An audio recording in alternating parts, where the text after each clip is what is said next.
Sometimes the best solutions to our biggest problems, well, they're not new at all. In fact, we're going to unpack an ancient story that, believe it or not, is basically a masterclass in how to solve a very modern problem. It's a 3,000-year-old case study in leadership, community, and yeah, fundraising. I mean, it's a classic dilemma, right? How do you get a project funded that everybody wants, but nobody seems to be paying for? Maybe you've seen this trying to fix up a local park, or launch a startup, or even just organize a neighborhood block party. We've all been there. Well, today's story is all about a leader who tackled this exact problem head on.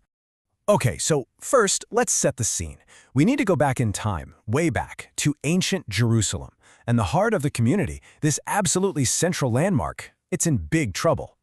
So the magnificent Jerusalem Temple, this wasn't just any building. It was the absolute center of their cultural and spiritual life. The whole shebang. But you know how it goes. Over the years, it was just neglected. Seriously neglected. I want you to just picture walking into this once grand space and all you see are cracked stones, decaying walls. It was just sad. It was a really sad reflection of a community that had kind of lost its way. So who's in charge of fixing this absolute mess? You'd think it would be some seasoned veteran leader, right? A wise old king with years of experience. Nope. Instead, this massive responsibility fell squarely on the shoulders of a child. Yeah, you heard that right. The person tasked with restoring the single most important building in the entire nation was King Joash. And he was just a boy when he took the throne. Can you even imagine the immense pressure of that situation? You get this mental picture of a little kid just swimming in his father's huge royal robes, with this heavy gold crown sitting all crooked on his head. But thankfully, he wasn't completely alone in this. He had a really wise mentor, his uncle, the high priest Jehoiada, who was there to guide him and teach him the ropes of, being a king. But here's the thing. Even with that good guidance, the problem with the temple, it just didn't go away. In fact, as the years rolled on, what started as simple neglect, well, it turned into a full-blown crisis. 23 years. That's a long time. For over 2 decades, that's how long this problem was just allowed to fester. Absolutely nothing was done. So now, fast forward, King Joash is a grown man, and the temple, it isn't just neglected anymore. It's an outright embarrassment. It's a disgrace to everyone who visits. So what started as a simple repair job has now become a real crisis of leadership and, honestly, community pride. Finally, the adult King Joash has had enough.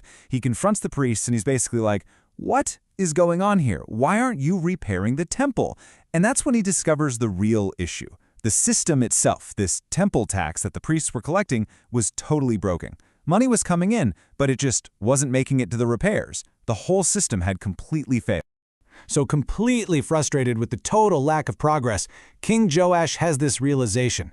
He can't fix the old system. It's beyond repair. He needs something totally new, something kind of radical. And the solution he comes up with, it's genius in its simplicity.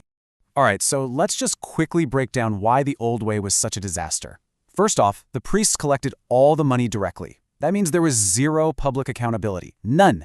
People were giving their hard-earned money, but they never saw any results. And that total lack of transparency, it just completely destroyed the community's trust. I mean, think about it. Would you keep giving to a cause when you have no earthly idea where your money is actually going?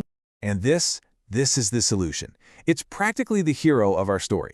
King Joash ordered a big old wooden chest to be built. He had a hole cut in the top, and then he placed it right at the entrance to the temple, right out in the open, where everyone, from the poorest citizen to the wealthiest merchant, could see it. You could almost call it the world's first crowdfunding campaign, really. This new system was all about one thing: restoring trust. Number 1, the collection chest was public. Everyone could see it. Number 2, people could now give directly, cutting out the middleman entirely. Number 3, and this part is absolutely crucial, the money was counted every single day under royal supervision. And finally, number 4, the funds went straight to paying the workers and buying materials. It was simple, it was direct, and it was 100% transparent. So, the big question is, did this newfangled treasure chest idea actually work? Oh yeah, the answer was immediate and it was absolutely overwhelming. The second that trust was restored, the community's response was just incredible. People weren't just giving, they were excited to give. For the first time, they could actually see their contributions making a real, tangible difference. The donations just poured in. And you could see the results right away. Skilled workers were hired, masons, carpenters, metal workers, you name it. The cracked stonework, repaired. That dingy, sad interior, it was made beautiful again. And get this, they even had enough money left over to replace all the precious gold and silver items that had been stolen years earlier. But, the final outcome was about so much more than just fixing a building. The entire community's spirit was restored. People finally felt a real sense of pride and ownership again.